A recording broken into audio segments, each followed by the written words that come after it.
Hi hello ನಮಸ್ತೆ ಸ್ಪರ್ಧಾರ್ಥಿಗಳೇ. ಸ್ನೇಹಿತರೆ, ಸ್ಪರ್ಧಾತ್ಮಕ ಪರೀಕ್ಷೆಯ ಉತ್ತಮ ಮಾಹಿತಿಗಾಗಿ ನಮ್ಮ ಈ ಯೂಟ್ಯೂಬ್ ಚಾನಲನ್ನು ಲೈಕ್ ಮಾಡಿ ಹಾಗೂ ಸಬ್ಸ್ಕ್ರೈಬ್ ಮಾಡಿ ಹಾಗೂ ನಿಮ್ಮ ಸ್ನೇಹಿತರೊಂದಿಗೆ ಶೇರ್ ಮಾಡೋದನ್ನು ಮರಿಬೇಡಿ ಬಂಧುಗಳೇ. ಸ್ನೇಹಿತರೆ, ಇಂದೂ ಕೂಡ ಸಂವಿಧಾನದ ಪ್ರಮುಖ ಅಧ್ಯಯನದೊಂದಿಗೆ ನಿಮ್ಮ ಮುಂದೆ ಬಂದಿದ್ದೇನೆ. ದಯವಿಟ್ಟು ಈ ವಿಡಿಯೋವನ್ನು ಕೊನೆವರೆಗೂ ನೋಡಿ. ನಿಮ್ಮೆಲ್ಲ ಪರೀಕ್ಷೆಗಳಿಗೂ ಕೂಡ ಇದು ಹೆಚ್ಚು ಸಹಾಯಕ ಆಗ್ತದೆ ಬಂಧುಗಳೇ. ಇಂದಿನ ಅಧ್ಯಯನದ ವಿಷಯ ಕೇಂದ್ರ ಮತ್ತು ರಾಜ್ಯದ ಸಂಬಂಧಗಳ ಬಗ್ಗೆ ಸ್ಪಷ್ಟವಾಗಿ ತಿಳಿತಾ ಹೋಗೋಣ. ನಮ್ಮ ಕೇಂದ್ರ ಮತ್ತು ರಾಜ್ಯಗಳ ನಡುವೆ ಯಾವ್ಯಾವ ರೀತಿ ಸಂಬಂಧಗಳಿದೆ, ಅಂದರೆ ಶಾಸನೀಯವಾಗಿ ಏನು ಸಂಬಂಧ ಇದೆ, ಆಡಳಿತಾತ್ಮಕವಾಗಿ ಏನೇನು ಸಂಬಂಧ ಇದೆ ಮತ್ತು ಹಣಕಾಸಿನ ವಿಷಯಗಳಿಗೆ ಸಂಬಂಧಿಸಿದಂತೆ ಏನೇನು ಸಂಬಂಧಗಳಿದೆ ಎಂಬುದನ್ನು, ವಿಧಿಗಳ ಅನ್ವಯ ಏನೇನು ನಮ್ಮ ಸಂವಿಧಾನ ತಿಳಿಸ್ತದೆ ಎಂಬುದನ್ನು ಕಂಪ್ಲೀಟಾಗಿ ತಿಳ್ಕೊಳ್ತಾ ಹೋಗೋಣ. ಭಾರತ ಸಂವಿಧಾನದ 11 ಮತ್ತು 12ನೇ ಭಾಗದಲ್ಲಿ ಕೇಂದ್ರ ಮತ್ತು ರಾಜ್ಯಗಳ ಸಂಬಂಧದ ಬಗ್ಗೆ ನಾವು ಸ್ಪಷ್ಟವಾಗಿ ತಿಳಿತಾ ಹೋಗ್ಬೋದು.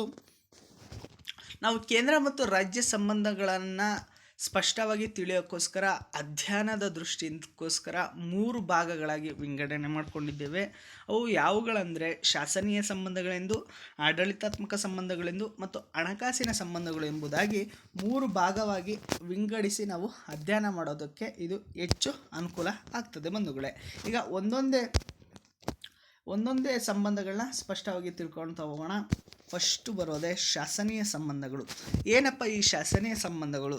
ಯಾವ ರೀತಿ ಕೇಂದ್ರ ಮತ್ತು ರಾಜ್ಯಗಳ ನಡುವೆ ಏನೇನು ಅಧಿಕಾರಗಳು ವಿಭಜನೆ ಆಗಿರ್ತದೆ ಮತ್ತು ಶಾಸನಗಳನ್ನು ರೂಪಿಸುವ ಅಧಿಕಾರ ಯಾವ್ಯಾವ ಸಂದರ್ಭದಲ್ಲಿ ಯಾವ್ಯಾವುದು ಪಡ್ಕೊಂಡಿರ್ತದೆ, ಇವು ಎಲ್ಲ ವಿಷಯಗಳನ್ನ ತಿಳ್ಕೊಳ್ತಾ ಹೋಗೋಣ. ಶಾಸನೀಯ ಸಂಬಂಧಗಳು ಸಂವಿಧಾನದ ಭಾಗ 11ರ 245ರಿಂದ 255ರವರೆಗಿನ ವಿಧಿಗಳು ಕೇಂದ್ರ ಮತ್ತು ರಾಜ್ಯಗಳ ಶಾಸನೀಯ ಸಂಬಂಧಗಳನ್ನು ವಿವರಿಸುತ್ತದೆ. ಸ್ನೇಹಿತರೆ, ಸಂವಿಧಾನದ 245(1) ವಿಧಿಯ ಪ್ರಕಾರ ರಾಜ್ಯ ಶಾಸಕಾಂಗಗಳು ರಾಜ್ಯಾದ್ಯಂತ ಅಥವಾ ರಾಜ್ಯದ ಯಾವುದೇ ಭಾಗಕ್ಕೆ ಅನ್ವಯವಾಗುವಂತೆ ಶಾಸನಗಳನ್ನು ರೂಪಿಸುವ ಅಧಿಕಾರ ಹೊಂದಿರ್ತದೆ. ಸ್ನೇಹಿತರೆ, 245(1) ವಿಧಿ ಪ್ರಕಾರ ರಾಜ್ಯ ಸರ್ಕಾರಗಳು ಅಥವಾ ರಾಜ್ಯ ಶಾಸಕಾಂಗ ರಾಜ್ಯಾದ್ಯಂತ ಅಥವಾ ರಾಜ್ಯದ ಯಾವುದೇ ಭೂಪ್ರದೇಶಕ್ಕೆ ಸಂಬಂಧಿಸಿದಂತೆ ಶಾಸನಗಳನ್ನು ರೂಪಿಸುವ ಅಧಿಕಾರ ರಾಜ್ಯ ಸರ್ಕಾರ ಹೊಂದಿರ್ತದೆ ಅಂತ ನಾವು 245(1) ವಿಧಿಯ ಪ್ರಕಾರ ತಿಳ್ಕೊಂಡ್ವಿ. ಇನ್ನು 246(4) ವಿಧಿಯ ಪ್ರಕಾರ ಸಂಸತ್ತು ಭಾರತದಾದ್ಯಂತ ಅಥವಾ ಭಾರತದ ಯಾವುದೇ ಭಾಗಕ್ಕೆ ಅನ್ವಯವಾಗುವಂತೆ ಶಾಸನಗಳನ್ನು ರೂಪಿಸುವ ಅಧಿಕಾರನ ಹೊಂದಿರ್ತದೆ. ನಾವು ಈಗಾಗಲೇ ತಿಳ್ಕೊಂಡ್ವಿ. 245ನೇ ವಿಧಿ ಏನು ಹೇಳ್ತದೆ ಅಂದರೆ ರಾಜ್ಯ ಸರ್ಕಾರವು ರಾಜ್ಯಾದ್ಯಂತ ಅಥವಾ ರಾಜ್ಯದ ಯಾವುದೇ ಭೂಪ್ರದೇಶಕ್ಕೆ ಸಂಬಂಧಿಸಿದಂತೆ ಶಾಸನಗಳನ್ನು ರೂಪಿಸುವ ಅಧಿಕಾರದ ಬಗ್ಗೆ ತಿಳ್ಕೊಂಡ್ವಿ.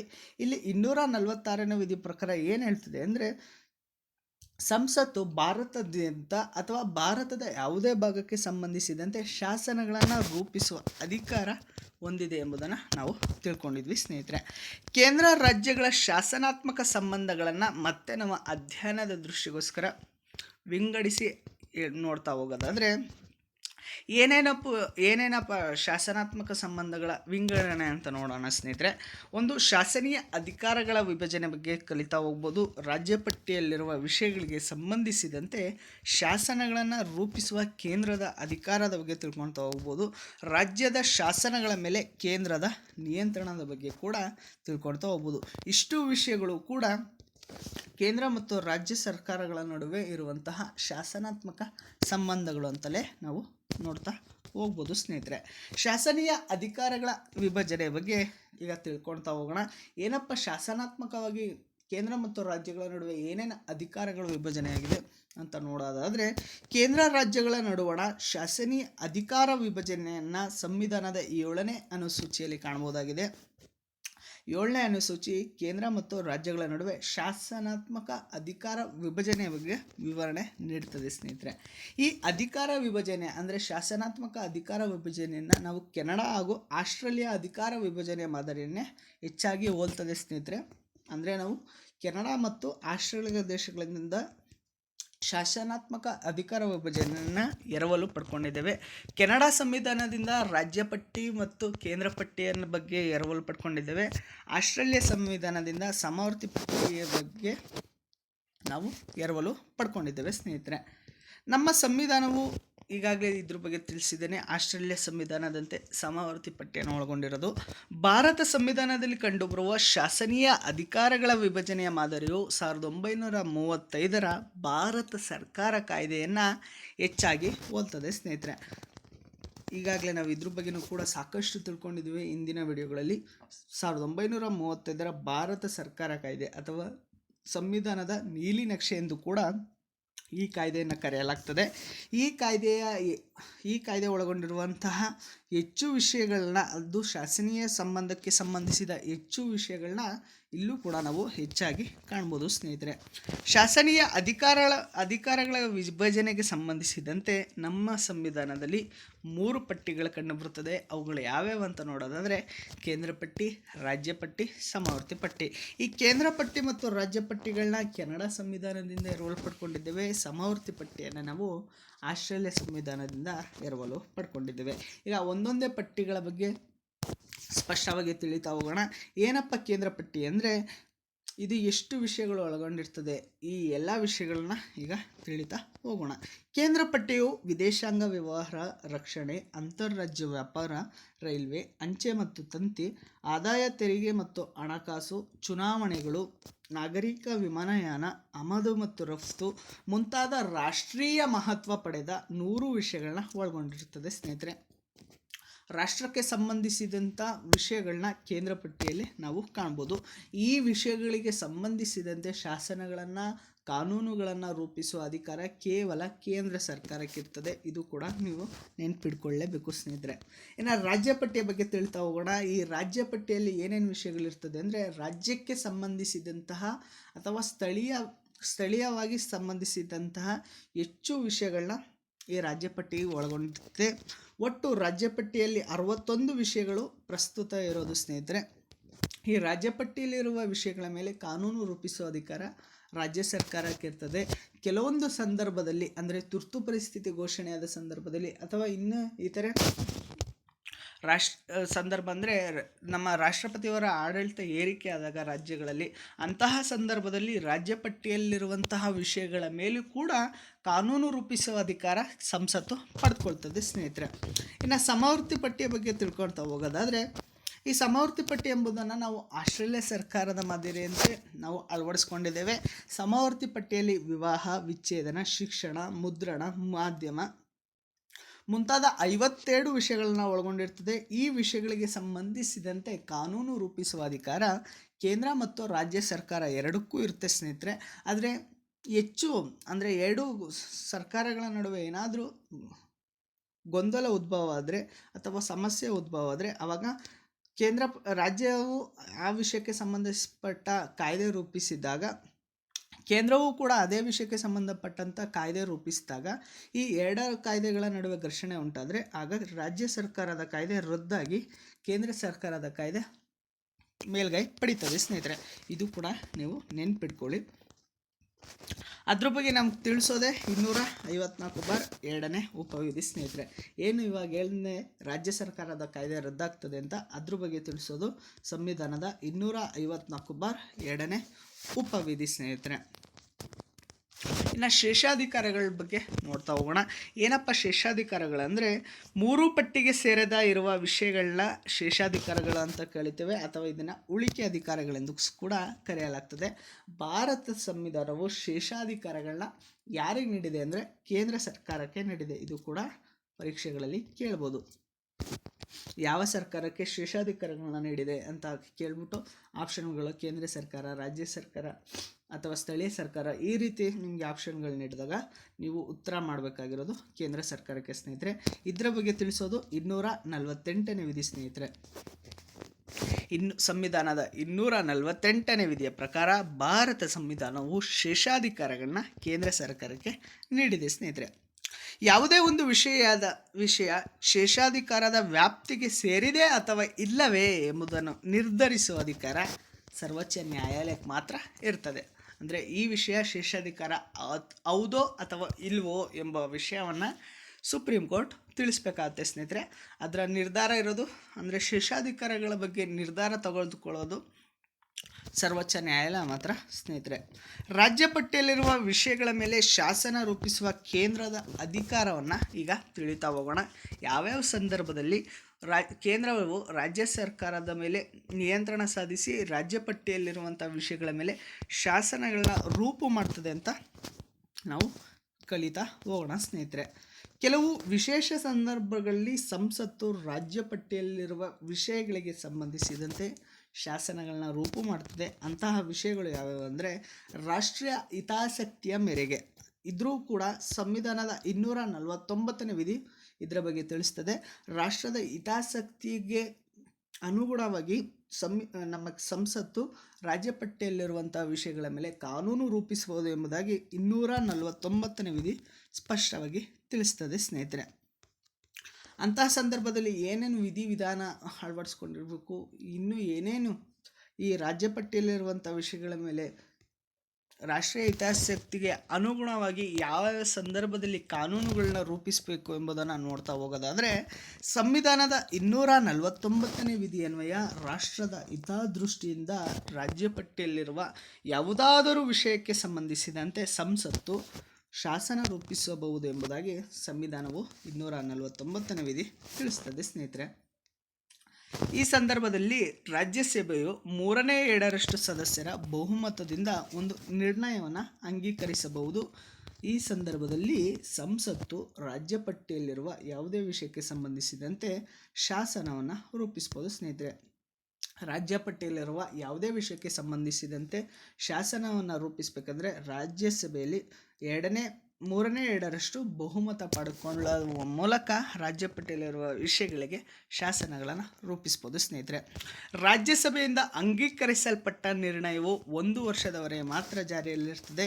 ಅವಶ್ಯಕತೆ ಇದ್ದಲ್ಲಿ ರಾಜ್ಯಸಭೆಯ ಒಪ್ಪಿಗೆ ಪಡೆದು ಈ ನಿರ್ಣಯವನ್ನು 1 ವರ್ಷದ ಅವಧಿಯವರೆಗೆ ಮತ್ತೆ ನವೀಕರಿಸ್ಬೋದು ಸ್ನೇಹಿತರೆ. ಇನ್ನು ತುರ್ತು ಪರಿಸ್ಥಿತಿ ಘೋಷಣೆ ಆದಾಗೂ ಕೂಡ ರಾಜ್ಯ ಪಟ್ಟಿಯಲ್ಲಿರುವ ವಿಷಯಗಳ ಮೇಲೆ ಕೇಂದ್ರ ಸರ್ಕಾರ ಅಥವಾ ಸಂಸತ್ತು ಶಾಸನಗಳನ್ನ ರೂಪು ಮಾಡ್ಬೋದು. ಅದು ಹೇಗೆ ಅಂತ ನೋಡ್ತಾ ಹೋಗೋದಾದರೆ, 250ನೇ ವಿಧಿ ಅನ್ವಯ ಯಾವುದೇ ವಿಧದ ತುರ್ತು ಪರಿಸ್ಥಿತಿ ಜಾರಿಯಲ್ಲಿರುವಾಗ, ಅಂದರೆ ರಾಷ್ಟ್ರೀಯ ತುರ್ತು ಪರಿಸ್ಥಿತಿಯಾಗಲಿ ಅಥವಾ ರಾಜ್ಯ ತುರ್ತು ಪರಿಸ್ಥಿತಿಯಾಗಲಿ ಅಥವಾ ಹಣಕಾಸಿನ ತುರ್ತು ಪರಿಸ್ಥಿತಿ ಆಗಲಿ, ಹೀಗೆ ಯಾವುದೇ ವಿಧದ ತುರ್ತು ಪರಿಸ್ಥಿತಿ ಜಾರಿಯಲ್ಲಿರುವಾಗ ರಾಜ್ಯ ಪಟ್ಟಿಯಲ್ಲಿರುವ ಯಾವುದೇ ವಿಷಯಕ್ಕೆ ಸಂಬಂಧಿಸಿದಂತೆ ಸಂಸತ್ತು ಕಾನೂನನ್ನು ರಚಿಸ್ಬೋದು ಸ್ನೇಹಿತರೆ. ತುರ್ತು ಪರಿಸ್ಥಿತಿಯನ್ನು ಹಿಂದಕ್ಕೆ ತೆಗೆದುಕೊಂಡ 6 ತಿಂಗಳವರೆಗೆ ಮಾತ್ರ ಈ ಕಾನೂನುಗಳು ಜಾರಿಯಲ್ಲಿರ್ತವೆ. ಅದು ಕೂಡ ನೀವು ನೆನ್ಪಿಟ್ಕೊಳ್ಳಿ. ರಾಜ್ಯ ಸರ್ಕಾರಕ್ಕೆ ಈ ಕಾನೂನು ಇಷ್ಟ ಆಗಿ ಹಿಡ್ಕೊಳ್ಳಬಹುದು ಅಥವಾ ರದ್ದು ಕೂಡ ಮಾಡ್ಬೋದು ಸ್ನೇಹಿತರೆ. ಏನು ತುರ್ತು ಪರಿಸ್ಥಿತಿ ಅವಧಿಯಲ್ಲಿ ನಮ್ಮ ಕೇಂದ್ರ ಸರ್ಕಾರ ರಾಜ್ಯ ಪಟ್ಟಿಯಲ್ಲಿರುವ ವಿಷಯಗಳ ಮೇಲೆ ಕಾನೂನು ರೂಪಿಸಿದರೆ ಆ ಕಾನೂನು ಕೇವಲ ತುರ್ತು ಪರಿಸ್ಥಿತಿ ಅಂತ್ಯ ಆದ 6 ತಿಂಗಳವರೆಗೆ ಮಾತ್ರ ಅದು ಚಾಲ್ತಿಯಲ್ಲಿರ್ತದೆ. ಆಮೇಲೆ ಅದ್ರ ಬಗ್ಗೆ ನಿರ್ಧಾರ ತಗೊಳ್ಳೋ ಅಧಿಕಾರ ರಾಜ್ಯ ಸರ್ಕಾರ ಪಡ್ಕೊಳ್ತದೆ. ತಮಗೆ ಇಷ್ಟ ಆದರೆ ರಾಜ್ಯ ಸರ್ಕಾರ ಆ ಕಾಯ್ದೆಗಳು ಅಥವಾ ಕಾನೂನುಗಳನ್ನ ಮುಂದುವರಿಸ್ಬೋದು ಅಥವಾ ರದ್ದುಪಡಿಸಿಕೊಳ್ಳಬಹುದು ಸ್ನೇಹಿತರೆ. ಇನ್ನು ರಾಜ್ಯಗಳ ವಿನಂತಿಯ ಮೇರೆಗೂ ಕೂಡ ರಾಜ್ಯ ಪಟ್ಟಿಯಲ್ಲಿರುವ ವಿಷಯಗಳ ಮೇಲೆ ಕೇಂದ್ರ ಸರ್ಕಾರ ಶಾಸನಗಳನ್ನ ರೂಪು ಮಾಡ್ತವೆ. 2 ಅಥವಾ 2ಕ್ಕಿಂತ ಹೆಚ್ಚು ರಾಜ್ಯಗಳು ಒಂದು ಗೊತ್ತುವಳಿಯನ್ನು ಅಂಗೀಕರಿಸುವ ಮೂಲಕ ರಾಜ್ಯ ಪಟ್ಟಿಯಲ್ಲಿರುವ ಯಾವುದಾದರೂ ವಿಷಯಕ್ಕೆ ಸಂಬಂಧಿಸಿದಂತೆ ಕಾನೂನು ರೂಪಿಸುವಂತೆ ಕೇಂದ್ರ ಸರ್ಕಾರವನ್ನು ವಿನಂತಿಸಿಕೊಳ್ಬೋದು. ಈ ಸಂದರ್ಭದಲ್ಲಿ ಸಂಸತ್ತು ರಾಜ್ಯ ಪಟ್ಟಿಯಲ್ಲಿರುವ ವಿಷಯಗಳಿಗೆ ಸಂಬಂಧಿಸಿದಂತೆ ಕಾನೂನುಗಳನ್ನ ರೂಪು ಮಾಡ್ತದೆ ಸ್ನೇಹಿತರೆ. ಉದಾಹರಣೆ, ಅಂತಹ ಏನು 2 ರಾಜ್ಯಗಳು ಅಥವಾ ಒಂದು ರಾಜ್ಯ ನಮಗೆ ನೀವು ರಾಜ್ಯ ಪಟ್ಟಿಯಲ್ಲಿರುವ ವಿಷಯದ ಮೇಲೆ ಕಾನೂನು ರೂಪಿಸಿಕೊಡಿ ಅಂತ ನಮ್ಮ ಕೇಂದ್ರ ಸರ್ಕಾರದ ಮೊರೆ ಹೋದಾಗ ಕೆಲವೊಂದು ಕಾನೂನುಗಳನ್ನ ರೂಪಿಸುವ ಅಧಿಕಾರ ಆಗ ಸಂಸತ್ತು ಪಡ್ಕೊಳ್ತದೆ. ಹೀಗೆ ಅನೇಕ ಕಾನೂನುಗಳು ರೂಪುಗೊಂಡಿದೆ. ಅಂತಹ ಕಾನೂನುಗಳನ್ನ ಈಗ ಒಂದೊಂದಾಗಿ ತಿಳಿತಾ ಹೋಗೋಣ. ನಗರ ಭೂಮಿತಿ ಕಾಯ್ದೆ 1970, ಮಾನವ ಅಂಗಗಳ ಕಸಿ ಕಾಯ್ದೆ 1970, ವನ್ಯಜೀವಿ ಸಂರಕ್ಷಣಾ ಕಾಯ್ದೆ 1972, ಜಲಮಾಲಿನ್ಯ ತಡೆ ಮತ್ತು ನಿಯಂತ್ರಣ ಕಾಯ್ದೆ 1974. ಇವುಗಳು ಇದೇ ರೀತಿಯಾಗಿ ಜಾರಿಗೆ ಬಂದಂತಹ ಕಾಯ್ದೆಗಳು ಆಗಿರ್ತವೆ. ಏನಪ್ಪ ಅಂದರೆ ರಾಜ್ಯಗಳು ಮೊರೆ ಹೋಗಿ ನಮ್ಮ ರಾಜ್ಯ ಪಟ್ಟಿಯಲ್ಲಿರುವಂಥ ವಿಷಯಗಳಿಗೆ ಕಾನೂನು ರೂಪಿಸಿಕೊಡಿ ಅಂದಾಗ ಕೇಂದ್ರ ಸರ್ಕಾರ ಈಗಾಗಲೇ ಈ ಕಾಯ್ದೆಗಳನ್ನ ಜಾರಿಗೆ ತಂದಿದೆ ಸ್ನೇಹಿತರೆ. ಇನ್ನು ಅಂತಾರಾಷ್ಟ್ರೀಯ ಒಪ್ಪಂದವನ್ನು ಅನುಷ್ಠಾನಗೊಳಿಸುವ ಉದ್ದೇಶಕ್ಕೋಸ್ಕರ ರಾಜ್ಯ ಪಟ್ಟಿಯಲ್ಲಿರುವ ವಿಷಯದ ಮೇಲೆ ಯಾವುದೇ ಶಾಸನಗಳನ್ನ ರೂಪು ಮಾಡುವ ಅಧಿಕಾರ ಕೇಂದ್ರ ಸರ್ಕಾರ ಪಡ್ಕೊಳ್ತದೆ. 253ನೇ ವಿಧಿ ಅನ್ವಯ ಅಂತಾರಾಷ್ಟ್ರೀಯ ಸಮ್ಮೇಳನ ಅಥವಾ ಒಪ್ಪಂದಗಳಲ್ಲಿ ತೆಗೆದುಕೊಳ್ಳಲಾದ ತೀರ್ಮಾನಗಳನ್ನು ಅನುಷ್ಠಾನಗೊಳಿಸಲು ರಾಜ್ಯ ಪಟ್ಟಿಯಲ್ಲಿರುವ ವಿಷಯಗಳ ಮೇಲೆ ಕಾನೂನು ರೂಪಿಸುವ ಅಧಿಕಾರವನ್ನು ಸಂಸತ್ತು ಹೊಂದಿದೆ ಎಂಬುದನ್ನು 253ನೇ ವಿಧಿ ಸ್ಪಷ್ಟವಾಗಿ ತಿಳಿಸ್ತಾ ಹೋಗ್ತದೆ ಸ್ನೇಹಿತರೆ. ಉದಾಹರಣೆ ನೋಡೋದಾದರೆ ವಿಶ್ವಸಂಸ್ಥೆಯ ಸೌಲಭ್ಯಗಳು ಮತ್ತು ವಿನಾಯಿತಿಗಳ ಕಾಯ್ದೆ ಅಂತ ಕರೆಯಲಾಗ್ತದೆ, ಅದು 1948. ಜಿನೀವಾ ಸಮ್ಮೇಳನ ಕಾಯ್ದೆ 1960. ವಿಮಾನ ಅಪಹರಣ ತಡೆಗಟ್ಟುವ ಕಾಯ್ದೆ 1982. ಪರಿಸರ ಮಾಲಿನ್ಯ ನಿಯಂತ್ರಣ ಕಾಯ್ದೆ ಮತ್ತು ಇತ್ಯಾದಿ ವಿಷಯಗಳ ಬಗ್ಗೆ ಕೇಂದ್ರ ಸರ್ಕಾರ ರಾಜ್ಯ ಪಟ್ಟಿಯಲ್ಲಿರುವ ವಿಷಯಗಳ ಮೇಲೆ ಶಾಸನಗಳನ್ನು ಈಗಾಗಲೇ ರೂಪು ಮಾಡಿದೆ ಸ್ನೇಹಿತರೆ. ಅಂದರೆ ಅಂತಾರಾಷ್ಟ್ರೀಯವಾಗಿ ನಮ್ಮ ಕೇಂದ್ರ ಸರ್ಕಾರ ಯಾವುದಾದರೂ ಸಮ್ಮೇಳನಕ್ಕೆ ಹೋಗಿ ಅಲ್ಲಿ ಒಂದು ಒಪ್ಪಂದಗಳನ್ನು ಕೈಗೊಂಡು ಒಪ್ಪಂದಕ್ಕೆ ಸಹಿ ಹಾಕಿದ್ರೆ ರಾಜ್ಯವೂ ಕೂಡ ಆ ಒಪ್ಪಂದದಂತೆ ಮುಂದುವರಿಯಬೇಕು ಎಂಬುದನ್ನು ಕೂಡ ನಾವು ಇಲ್ಲಿ ತಿಳಿಯಬಹುದಾಗಿದೆ ಸ್ನೇಹಿತರೆ. ಇನ್ನು ರಾಷ್ಟ್ರಾಧ್ಯಕ್ಷರ ಆಡಳಿತ ಜಾರಿಯಲ್ಲಿರುವಾಗ ಕೇಂದ್ರ ಸರ್ಕಾರವು ರಾಜ್ಯದಲ್ಲಿರುವಂತಹ ರಾಜ್ಯ ಪಟ್ಟಿಯ ಬಗ್ಗೆ ಶಾಸನವನ್ನು ರೂಪು ಮಾಡ್ಬೋದು.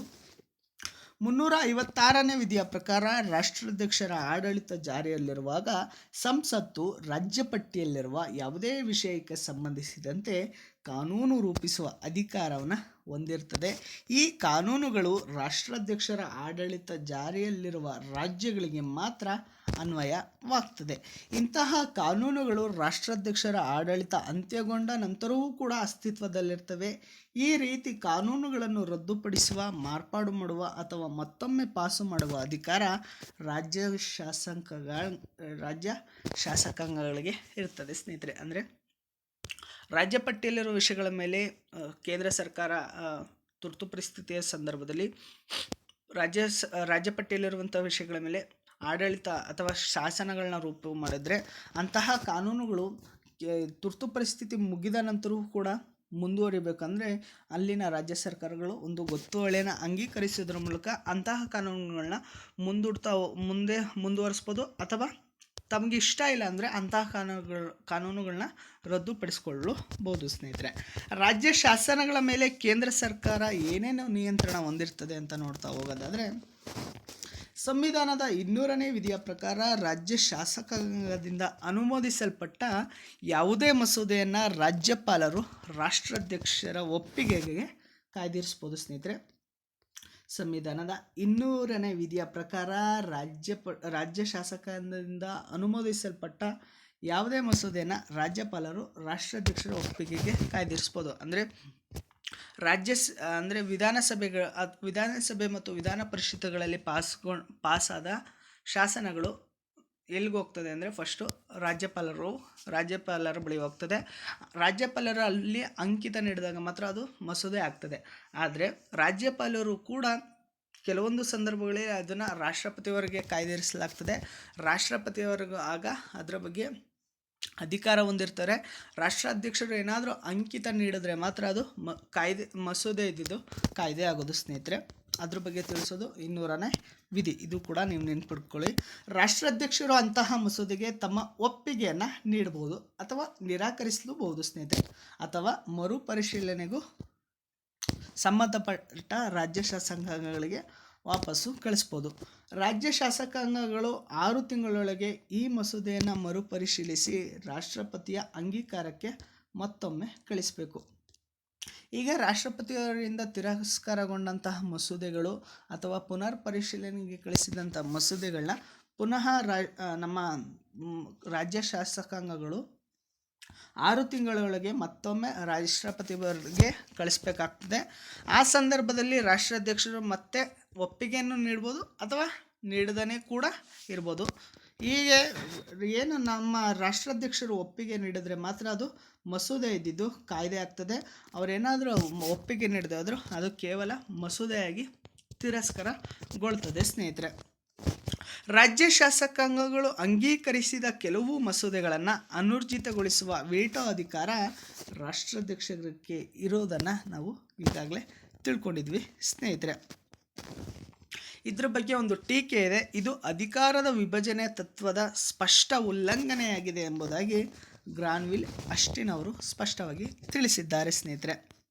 ತಮ್ಮ ಅಂಗೀಕಾರಕ್ಕಾಗಿ ಕಾಯ್ದಿರಿಸಿದ ರಾಜ್ಯದ ಮಸೂದೆಗಳಿಗೆ ಸಂಬಂಧಿಸಿದಂತೆ ನಿರ್ಧಾರ ತೆಗೆದುಕೊಳ್ಳಲು ರಾಷ್ಟ್ರಾಧ್ಯಕ್ಷರಿಗೆ ಯಾವುದೇ ಕಾಲಮಿತಿ ಕೂಡ ಇರೋದಿಲ್ಲ. ಅಂದರೆ ರಾಜ್ಯ ಶಾಸಕಾಂಗದಿಂದ ರಾಷ್ಟ್ರಪತಿಯವರಿಗೆ ಅಂಗೀಕಾರಕ್ಕೆ ನೀಡಲಾಗಿರುವಂತಹ ಮಸೂದೆಗಳ ಬಗ್ಗೆ ರಾಷ್ಟ್ರಪತಿಯವರು ಇಷ್ಟೇ ದಿನದಲ್ಲಿ ಅದ್ರ ಬಗ್ಗೆ ಏನಾದರೂ ನಿರ್ಣಯ ತಗೋಬೇಕಂತ ಏನೂ ಇಲ್ಲ.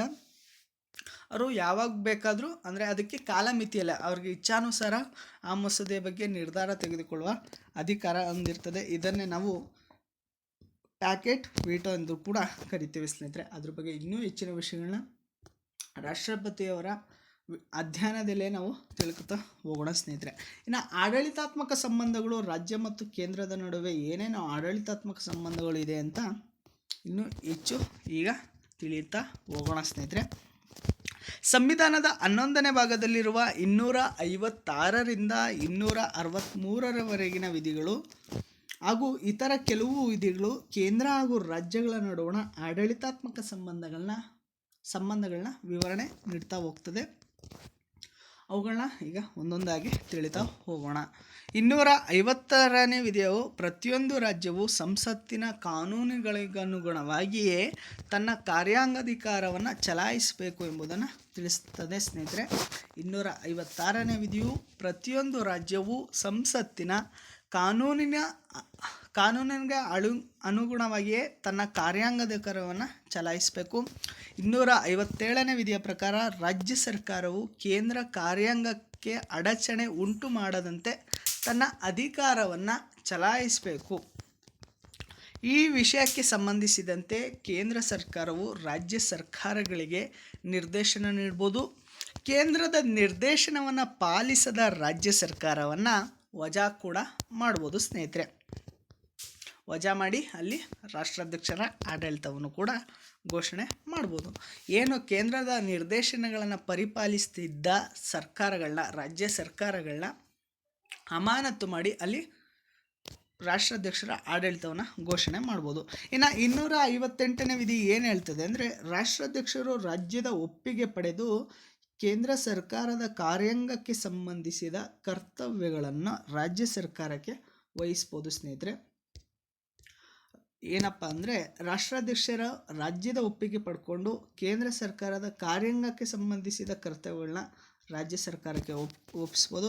ಹಾಗೆಯೇ 258A ವಿಧಿ ಏನು ತಿಳಿಸ್ತದೆ ಅಂದರೆ, ರಾಜ್ಯಪಾಲರು ಕೂಡ ಕೇಂದ್ರದ ಒಪ್ಪಿಗೆ ಪಡೆದು ರಾಜ್ಯ ಸರ್ಕಾರದ ಕಾರ್ಯಕ್ಕೆ ಸಂಬಂಧಿಸಿದ ಕರ್ತವ್ಯಗಳನ್ನ ಕೇಂದ್ರ ಸರ್ಕಾರಕ್ಕೆ ಕೂಡ ವಹಿಸ್ಬೋದು. ಅಂದರೆ ರಾಜ್ಯದಲ್ಲಿರುವಂಥ ಕೆಲವೊಂದು ಕರ್ತವ್ಯಗಳನ್ನ ನಮ್ಮ ರಾಜ್ಯಗಳು ಕರೆಕ್ಟಾಗಿ ನಿರ್ವಹಿಸ್ತಿಲ್ಲ ಅಂದರೆ ಎಂಥ ಮನ್ಗಂಡ್ರೆ ರಾಜ್ಯಪಾಲರು ಅವರು, ನೀವು ಕೇಂದ್ರ ಸರ್ಕಾರಕ್ಕೆ ನಾವು ವಹಿಸ್ತಿದ್ದೀವಿ ಅಂತ ರಾಷ್ಟ್ರಪತಿಯವರಿಗೆ ವಿನಂತಿ ಮಾಡಿಕೊಂಡು 258A ವಿಧಿಯ ಪ್ರಕಾರ ಕೇಂದ್ರ ಸರ್ಕಾರಕ್ಕೆ ವಹಿಸ್ಬೋದು ಸ್ನೇಹಿತರೆ. ಇನ್ನು 257/2ನೇ ವಿಧಿ ಏನು ತಿಳಿಸ್ತದೆ ಅಂದರೆ, ಕೇಂದ್ರವು ರಾಷ್ಟ್ರೀಯ ಅಥವಾ ಸೈನಿಕ ಮಹತ್ವದ ಸಂಪರ್ಕ ವ್ಯವಸ್ಥೆಯನ್ನು ನಿರ್ಮಿಸುವಂತೆ ಮತ್ತು ನಿರ್ವಹಿಸುವಂತೆ ರಾಜ್ಯ ಸರ್ಕಾರಗಳಿಗೆ ನಿರ್ದೇಶನ ನೀಡುತ್ತದೆ. ಅಂದರೆ ತಮ್ಮ ರಾಜ್ಯಗಳಲ್ಲಿ ಸೈನಿಕಕ್ಕೆ ಅನುಕೂಲವಾಗುವಂತೆ ನೀವು ಏನಾದರೂ ಕಾರ್ಯಚಟುವಟಿಕೆಗಳನ್ನ ಮತ್ತು ಅಭಿವೃದ್ಧಿ ಕಾರ್ಯಚಟುವಟಿಕೆಗಳನ್ನ ಕೈಗೊಳ್ಳಬೇಕು ಎಂಬುದಾಗಿ ಇದರದ ಒಳ ಅರ್ಥ ಆಗಿರ್ತದೆ ಸ್ನೇಹಿತರೆ. ಉದಾಹರಣೆ, ಚತುಷ್ಕೋನ ರಸ್ತೆ ಹಾಗೂ ಕರ್ನಾಟಕದಲ್ಲಿರುವಂತಹ ಕಾರವಾರದ ಬಳಿ ಇರುವ INS ಕದಂಬ ನೌಕೆ ನೆಲೆಗಳನ್ನ ನಿರ್ಮಾಣ ಮಾಡಿರೋದು ರಾಜ್ಯ ಸರ್ಕಾರ ಆಗಿರ್ತದೆ ಸ್ನೇಹಿತರೆ. ಇವುಗಳ ಅಭಿವೃದ್ಧಿ, ಇವುಗಳ ಆಡಳಿತ ವೆಚ್ಚ ಇವೆಲ್ಲವೂ ಕೂಡ ರಾಜ್ಯ ಸರ್ಕಾರ 257/2ನೇ ವಿಧಿ ಅನ್ನುವಂತೆ ನಿರ್ವಹಿಸಬೇಕಾಗುತ್ತದೆ ಸ್ನೇಹಿತರೆ. ಇನ್ನು 257/3ನೇ ವಿಧಿ ಏನು ತಿಳಿಸ್ತದೆ ಅಂದರೆ, ಕೇಂದ್ರ ಸರ್ಕಾರವು ರಾಜ್ಯದಲ್ಲಿ ಅಸ್ತಿತ್ವದಲ್ಲಿರುವ ರೈಲ್ವೆಗಳಿಗೆ ಸುರಕ್ಷತೆ ನೀಡುವಂತೆ ರಾಜ್ಯ ಸರ್ಕಾರಗಳಿಗೆ ನಿರ್ದೇಶನ ನೀಡ್ಬೋದು ಸ್ನೇಹಿತರೆ. ಅಂದರೆ ರೈಲ್ವೆ ಬರೋದು ಕೇಂದ್ರದ ಅಂಡರಲ್ಲಿ ಸ್ನೇಹಿತರೆ ಈ ರೈಲ್ವೆಗಳಿಗೆ ನೀವು ಸುರಕ್ಷತೆ ನೀಡಬೇಕು ಎಂಬುದಾಗಿ ಕೇಂದ್ರ ಸರ್ಕಾರ ರಾಜ್ಯ ಸರ್ಕಾರಗಳಿಗೆ ನಿರ್ದೇಶನ ನೀಡುತ್ತದೆ. ಆ ಮೂಲಕ ನಮ್ಮ ರಾಜ್ಯದಲ್ಲಿರುವಂತಹ ರೈಲ್ವೆಗಳಿಗೆ ಹೆಚ್ಚಿನ ಭದ್ರತೆ ಮತ್ತು ಸುರಕ್ಷತೆಯನ್ನು ರಾಜ್ಯಗಳು ವಹಿಸ್ತದೆ ಸ್ನೇಹಿತರೆ. 339/2ನೇ ವಿಧಿ ಏನು ತಿಳಿಸ್ತದೆ ಅಂದರೆ ಬುಡಕಟ್ಟು ಜನಾಂಗಗಳ ಕಲ್ಯಾಣಕ್ಕೆ ಸಂಬಂಧಿಸಿದ ಯೋಜನೆಗಳನ್ನು ರೂಪಿಸಿ ಅನುಷ್ಠಾನಗೊಳಿಸುವಂತೆ ರಾಜ್ಯಗಳಿಗೆ ನಿರ್ದೇಶನವನ್ನು ನೀಡ್ತಾ ಹೋಗ್ತದೆ ಸ್ನೇಹಿತರೆ. ಇನ್ನು 350/5 ವಿಧಿ ಏನು ಹೇಳ್ತದೆ ಅಂದರೆ ಕೇಂದ್ರ ಸರ್ಕಾರವು ಭಾಷಾ ಅಲ್ಪಸಂಖ್ಯಾತರ ಮಕ್ಕಳಿಗೆ ಮಾತೃಭಾಷೆಯಲ್ಲಿಯೇ ಪ್ರಾಥಮಿಕ ಶಿಕ್ಷಣ ನೀಡಲು ಅಗತ್ಯವಾದ ಸೌಲಭ್ಯಗಳನ್ನು ಒದಗಿಸುವಂತೆ ರಾಜ್ಯ ಸರ್ಕಾರಗಳಿಗೆ ನಿರ್ದೇಶನ ನೀಡ್ತದೆ ಸ್ನೇಹಿತರೆ.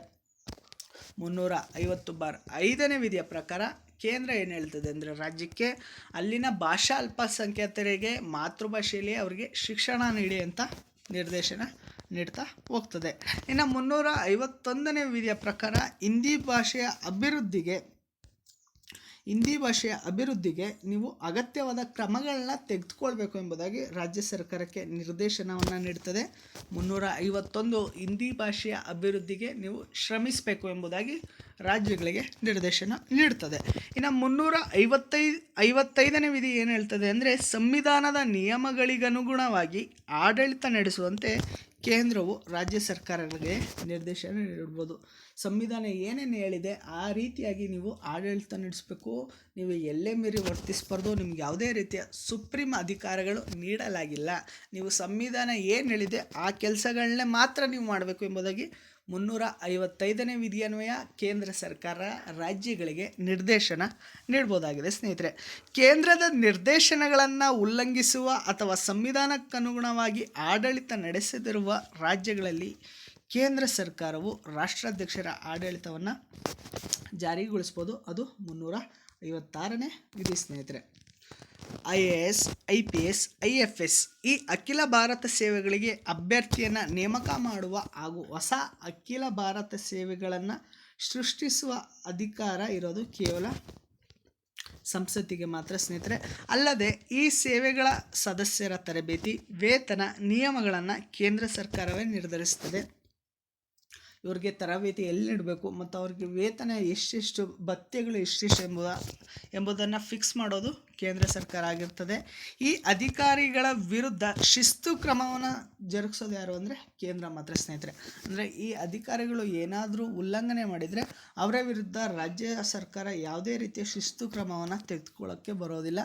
ಕೇಂದ್ರ ಸರ್ಕಾರ ಮಾತ್ರ ಅಖಿಲ ಭಾರತ ಸೇವೆಗಳಿಗೆ ನೇಮಕಗೊಂಡಂತಹ ನೌಕರರಿಗೆ ಶಿಸ್ತು ಕ್ರಮ ಜರುಗಿಸೋದು ಕೇವಲ ಕೇಂದ್ರ ಸರ್ಕಾರ ಆಗಿರ್ತದೆ ಸ್ನೇಹಿತರೆ. ಈ ಅಧಿಕಾರಿಗಳು ಕೇಂದ್ರ ಹಾಗೂ ರಾಜ್ಯ ಸರ್ಕಾರದ ಇಲಾಖೆಗಳಲ್ಲೂ ಕೂಡ ಸೇವೆ ಸಲ್ಲಿಸ್ಬೋದು ಎಂಬುದಾಗಿ 312ನೇ ವಿಧಿ ತಿಳಿಸ್ತದೆ. ಅಂದರೆ ಅಖಿಲ ಭಾರತ ಸೇವೆಗಳಿಗೆ ಆಯ್ಕೆಗೊಂಡಂತಹ ಅಭ್ಯರ್ಥಿಗಳು ಕೇಂದ್ರದಲ್ಲಿಯೂ ಕೂಡ ಸೇವೆ ಸಲ್ಲಿಸ್ಬೋದು ಮತ್ತು ರಾಜ್ಯದಲ್ಲಿಯೂ ಕೂಡ ಸೇವೆ ಸಲ್ಲಿಸೋಕ್ಕೆ ಅವಕಾಶ ಮಾಡಿಕೊಡ್ಬೇಕು ಎಂಬುದಾಗಿ 312ನೇ ವಿಧಿ ಸ್ಪಷ್ಟವಾಗಿ ತಿಳಿಸ್ತಾ ಹೋಗ್ತದೆ.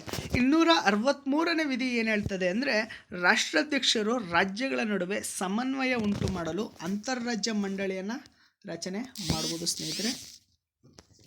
ರಾಜ್ಯಗಳ ನಡುವಣ ವಿವಾದಗಳಿಗೆ ಸಂಬಂಧಿಸಿದಂತೆ ತನಿಖೆ ನಡೆಸಿ ಇತ್ಯರ್ಥಕ್ಕೆ ಸಲಹೆ ಕೂಡ ನೀಡ್ಬೋದು.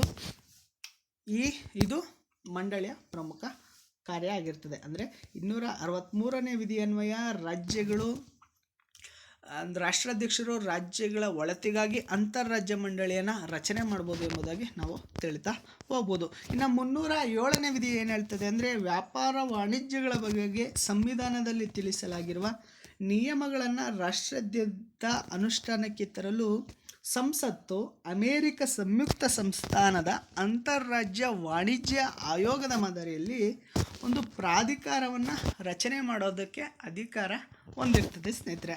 ಇನ್ನು 262ನೇ ವಿಧಿಯ ಪ್ರಕಾರ ಅಂತಾರಾಜ್ಯ ಜಲ ವಿವಾದಗಳನ್ನು ಇತ್ಯರ್ಥಪಡಿಸುವ ಅಧಿಕಾರ ಕೇಂದ್ರ ಸರ್ಕಾರಕ್ಕೆ ಇರ್ತದೆ.